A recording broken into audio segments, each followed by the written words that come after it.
This episode of The Memory Palace is brought to you by Article. We are big fans of Article here at The Memory Palace.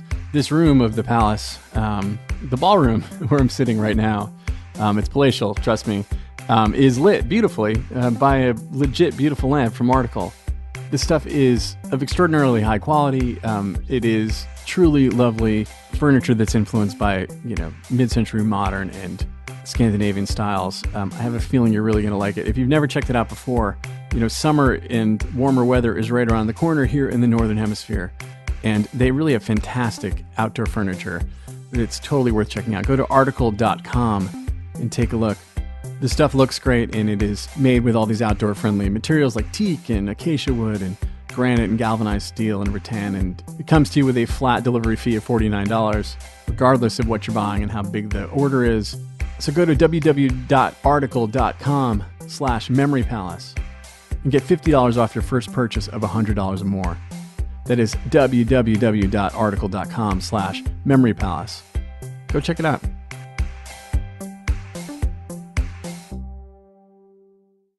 The Memory Palace is brought to you by Rate Marketplace. If you're a homeowner, did you know it takes just minutes to see if you're eligible to save up to $4,000 a year?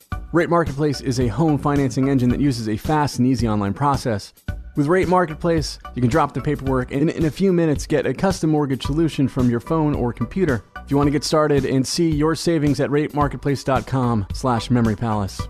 That's ratemarketplace.com/memorypalace. They are an equal housing lender. MLS number 1137890. This is the Memory Palace. I'm Nate DiMeo. Let's just remember this time. Let's just remember a woman named Harriet Quimby. Born in 1874 in Arcadia, Michigan, her parents were farmers and the farm failed. Maybe it was their fault, I don't know. But they moved to San Francisco when Harriet's in her early 20s and unmarried and living with her parents because that's what you did then. And let's remember that she wanted to see the world, wanted to live a bigger life, bigger than the failed farm, bigger than the room in her parents' house. And let's remember that it's 1900 or 1901 or something like that. And just about the only thing that she could do that might open up that world. The only thing that was open to her in 1900-something was to write. Some women were allowed to do that. Even if what Harriet Quimby could write was limited, was corseted. But writing let her travel, and it got her to New York. And she took pictures and wrote for a national magazine. And she wrote screenplays, tales of adventures that she herself would never have. But let's remember an October day out on Long Island. Cool autumn light, breeze off the bay. At Belmont Park where the horses ran, where they run still. But on this day, the field was cleared and the white rails were pulled up, and the infield was turned into a runway for the Second International Aviation Exhibition. Planes, wooden frames and propellers, bicycle tires, rose and banked, and made slow, low circles over the gathered thousands. Let's remember that this is a handful of years after the Wright brothers flew for 12 seconds above the dunes at Kitty Hawk. And the people below were craning and cheering, simply because they got to watch men fly. And Harriet Quimby was with them on the ground. And she went home to file her story. And then she learned to fly.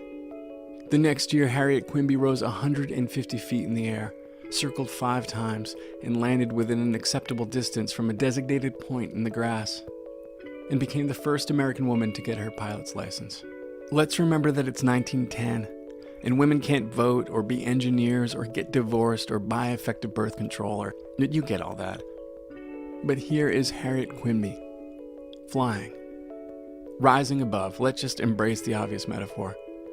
Let's just see her in the open-air cockpit, not far above the trees, but high enough to see Long Island Sound to her left, and the open sea to her right. Men and women down below, looking up with widened eyes. Let's just remember. Let's remember the life she led thereafter, as a traveling daredevil, a woman among men, becoming the first woman to fly at night, to fly across the English Channel, the first person to fly the length of Mexico City. Someone had to be. And let's note her death, just 2 years later,